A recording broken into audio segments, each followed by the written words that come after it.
ಹರೇ ಕೃಷ್ಣ. ನಮಸ್ಕಾರ ಸ್ನೇಹಿತರೆ. ಇಂದಿನ 2 ಶ್ಲೋಕಗಳಲ್ಲಿ ಶ್ರೀಕೃಷ್ಣ ಹೇಳ್ತಾನೆ, ತಾನು ಕರ್ತವ್ಯ ಮಾಡುವಾಗ ಅಜಾಗರೂಕನಾದರೆ ಏನಾಗುತ್ತೆ ಅಂತ ಹೇಳಿದ್ದ.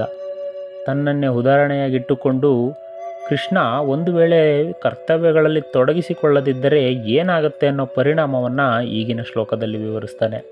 ಭಗವದ್ಗೀತೆಯ 3ನೇ ಅಧ್ಯಾಯ ಕರ್ಮಯೋಗದ 24ನೇ ಶ್ಲೋಕ.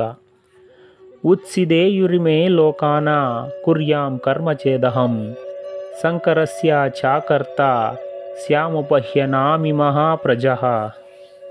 ಈ ಶ್ಲೋಕದ ಅರ್ಥ, ಒಂದು ವೇಳೆ ನಾನು ಕರ್ಮವನ್ನು ಮಾಡದಿದ್ದರೆ ಈ ಎಲ್ಲ ಮನುಷ್ಯರು ನಷ್ಟಭ್ರಷ್ಟರಾಗಿ ಬಿಡ್ತಾರೆ. ನಾನು ವರ್ಣಸಂಕರಕ್ಕೆ ಕಾರಣನಾಗ್ತೀನಿ ಹಾಗೂ ಸಮಸ್ತ ಪ್ರಜೆಗಳನ್ನು ನಾನೇ ನಾಶ ಮಾಡಿದಂತಾಗುತ್ತೆ ಅಂತಲೇ ಶ್ರೀಕೃಷ್ಣ. ಈ ಶ್ಲೋಕದ ಭಾವಾರ್ಥ, ಇಲ್ಲಿ ಶ್ರೀಕೃಷ್ಣ ಹೇಳ್ತಾನೆ, ಒಂದು ವೇಳೆ ನಾನು ಕರ್ತವ್ಯಗಳನ್ನು ತ್ಯಾಗ ಮಾಡಿಬಿಟ್ಟರೆ ತನಗೆ ಯಾವ ಕರ್ಮದಿಂದ ಬರಬೇಕಾಗಿರೋದು ಏನೂ ಇಲ್ಲ ಅಂತಾದರೆ ಸುತ್ತಲೂ ಇರುವ ಜನ ಅವನಿಗೇ ಅವಶ್ಯಕತೆ ಇಲ್ಲ, ಅದಕ್ಕೆ ಮಾಡಲಿಲ್ಲ. ಆದರೆ ನಮಗೆ ಅವಶ್ಯಕತೆ ಇದೆ, ಆದರೆ ನಾವು ಅದನ್ನು ಬಿಡೋಕ್ಕಾಗೋದಿಲ್ಲ ಅಂತ ಯೋಚನೆ ಮಾಡೋದಿಲ್ಲ. ಅವನೇ ಮಾಡಲಿಲ್ಲ, ಅವನು ನಮಗಿಂತ ಚೆನ್ನಾಗಿ ವಿಚಾರ ಮಾಡಬಲ್ಲ, ಯಾವುದು ಸರಿ ಯಾವುದು ತಪ್ಪು ಎಂದು ತಿಳಿದವನು, ಅಂಥವನ್ನೇ ಮಾಡದೇ ಇದ್ದರೆ ಇನ್ನು ನಾವೇಕೆ ಮಾಡಬೇಕು ಅಂತ ತಮ್ಮ ತಮ್ಮ ಪಾಲಿನ ಕೆಲಸವನ್ನು ಮಾಡೋದನ್ನು ಬಿಡ್ತಾರೆ. ತಮ್ಮ ತಮ್ಮ ವೃತ್ತಿಗೆ ಸೇರಿದ ಕಾರ್ಯವನ್ನು ಮಾಡಿದರೆ ಸಮಾಜ ಭದ್ರವಾಗಿರುತ್ತೆ. ಆಗ ಸಮಾಜದಲ್ಲಿ ಶಿಸ್ತು, ನ್ಯಾಯ, ಬೇಕಾದಷ್ಟು ಉತ್ಪಾದನೆ ಎಲ್ಲವೂ ಸರಿ ಇರುತ್ತೆ. ಯಾವಾಗ ಜನ ಸಮಷ್ಟಿ ಜೀವನವನ್ನು ಮಾಡೋದನ್ನು ನಿಲ್ಲಿಸ್ತಾರೋ ಆಗ ಸಮಷ್ಟಿ ಜೀವನ ಸಾಧ್ಯವಾಗೋದಿಲ್ಲ. ಜನ ತಾವು ಮಾಡೋ ಕೆಲಸವನ್ನು ಬಿಡ್ತಾರೆ. ಇದರಿಂದ ಅಪಾರ ಹಾನಿ ಉಂಟಾಗುತ್ತೆ. ಬ್ರಾಹ್ಮಣ, ಕ್ಷತ್ರಿಯ, ವೈಶ್ಯ, ಶೂದ್ರ ಯಾರು ತಮ್ಮ ತಮ್ಮ ಕೆಲಸವನ್ನು ಮಾಡೋದಿಲ್ಲ. ಹಾಗಂತ ಎಲ್ಲ ಶುದ್ಧ ಸೋಮಾರಿಗಳಾಗಿ ಕಾಲ ಕಳೆಯೋದಕ್ಕೂ ಸಹ ಆಗೋದಿಲ್ಲ. ಯಾಕೆ ಅಂದರೆ ರಜೋಗುಣ ಎಲ್ಲರಲ್ಲಿರುತ್ತೆ. ಏನಾದರೂ ಮಾಡ್ತಾ ಇರಬೇಕು, ಸುಮ್ಮನೆ ಕೂರೋದಕ್ಕೆ ಸಾಧ್ಯವಿಲ್ಲ. ಅದಕ್ಕಾಗಿ ಇನ್ನೊಬ್ಬರ ಕೆಲಸಕ್ಕೆ ಕೈ ಹಾಕ್ತೇವೆ.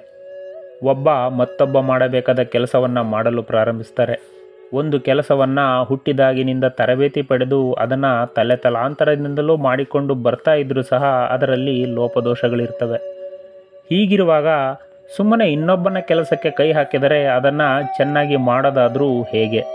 ಒಂದು ಸುವ್ಯವಸ್ಥಿತ ಸಮಾಜಕ್ಕೆ ವರ್ಣ, ಆಶ್ರಮ, ಧರ್ಮಗಳಲ್ಲಿ ಪರಿಪಾಲನೆಯೇ ತಳಹದಿ. ಆದ್ದರಿಂದ ವರ್ಣಸಂಕರ ಆಗುತ್ತೆ. ಅಂದರೆ ಈಗ ನಾನು ಡ್ರೈವರ್ ಕೆಲಸ ಮಾಡ್ತಾಯಿದ್ದೀನಿ, ನಾಳೆ ನಾನು ಒಂದು ಕಟ್ಟಡ ನಿರ್ಮಾಣ ಕಾರ್ಯವನ್ನು ಮಾಡ್ತೀನಿ ಅಂತ ಆದರೆ ಕಟ್ಟಡದ ಗತಿ ಏನಾಗಬೇಡ, ಅದರಲ್ಲಿ ವಾಸಿಸೋರು ಏನಾಗಬೇಡ. ಹಾಗೆ ಸರಿಯಾದ ಕರ್ತವ್ಯ ನಾನು ಮಾಡದೇ ಇದ್ದರೆ ವರ್ಣಸಂಕರ ಆಗುತ್ತೆ. ಅದಕ್ಕೆ ನಾನೇ ಕಾರಣನಾಗ್ತೀನಿ ಅಂತಲೇ ಶ್ರೀಕೃಷ್ಣ. ನಾನು ಕರ್ತವ್ಯ ಭ್ರಷ್ಟನಾಗೋದ್ರಿಂದ ಜನರಲ್ಲಿ ಎಲ್ಲ ಪ್ರಕಾರದ ಸಂಕರತೆ ಹರಡಿದಾಗ ಮನುಷ್ಯರು ಭೋಗಪಾರಾಯಣ ಮರೆತು ಸ್ವಾರ್ಥಾಂಧರಾಗಿ ಭಿನ್ನ ಭಿನ್ನ ಸಾಧನೆಗಳಿಂದ ಒಬ್ಬರು ಮತ್ತೊಬ್ಬರ ನಾಶಕ್ಕೆ ತೊಡಗ್ತಾರೆ.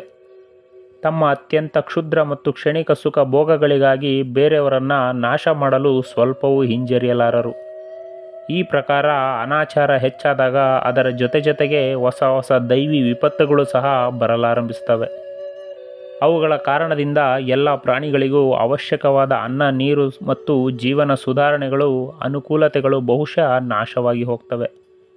ಎಲ್ಲ ಕಡೆಗಳಲ್ಲಿಯೂ ಮಹಾಮಾರಿ, ಅನಾವೃಷ್ಟಿ, ಜಲಪ್ರಳಯ, ಕ್ಷಾಮ, ಅಗ್ನಿ ಅನಾಹುತಗಳು ಪ್ರಾರಂಭವಾಗ್ತವೆ. ಇದರಿಂದ ಸಮಸ್ತ ಪ್ರಜೆಗಳ ವಿನಾಶವಾಗುತ್ತದೆ. ಆದ್ದರಿಂದ ಭಗವಂತನು ಇಲ್ಲೇನು ಹೇಳ್ತಾನೆ ಅಂದರೆ, ನಾನು ಸಮಸ್ತ ಪ್ರಜೆಗಳನ್ನು ನಾಶ ಮಾಡುವವನಾಗ್ತೀನಿ ಅಂತ ಹೇಳ್ತಾನೆ ಶ್ರೀಕೃಷ್ಣ. ಅದಕ್ಕೆ ಈ ಶ್ಲೋಕದಲ್ಲಿ ಶ್ರೀಕೃಷ್ಣ ಹೇಳ್ತಾನೆ, ನನ್ನನ್ನು ಹಿಂಬಾಲಿಸುವ ಜನರಿಗೆ ಮಾರ್ಗದರ್ಶನಕ್ಕೋಸ್ಕರ ನಾನು ಕರ್ಮ ಮಾಡದೇ ಇದ್ದರೆ ಇಡೀ ಲೋಕ ಕರ್ಮ ಪ್ರಜ್ಞೆಯನ್ನು ಕಳೆದುಕೊಂಡು ದಾರಿ ತಪ್ಪುತ್ತೆ. ಒಂದು ನಿರ್ದಿಷ್ಟ ವ್ಯವಸ್ಥೆ ಹೊರಟು ಹೋಗುತ್ತೆ. ಯಾರಿಗೆ ಯಾವುದು ಧರ್ಮವೋ ಅದನ್ನು ಮಾಡಲೇಬೇಕು, ಅದೊಂದು ವ್ಯವಸ್ಥೆ. ಇಲ್ಲದಿದ್ದರೆ ಎಲ್ಲರೂ ತಮಗೆ ತೋಚಿದಂತೆ ಮಾಡಲಾರಂಭಿಸ್ತಾರೆ. ಇದರಿಂದ ಅವ್ಯವಸ್ಥೆ ತಾಂಡವಾಡುತ್ತೆ. ಅದರ ಜವಾಬ್ದಾರಿಗೆ ಕಾರಣ ನಾನೇ ಆಗ್ತೀನಿ. ಆದ್ದರಿಂದ ನಾನು ಕರ್ಮವನ್ನು ಮಾಡಲೇಬೇಕಾಗಿದೆ ಅಂತಲೇ ಪರಮಾತ್ಮ ಶ್ರೀಕೃಷ್ಣ. ಇದು ಈ ಶ್ಲೋಕದ ಭಾವಾರ್ಥ. ನಮಸ್ಕಾರ. ಶ್ರೀಕೃಷ್ಣಾರ್ಪಣಮಸ್ತು.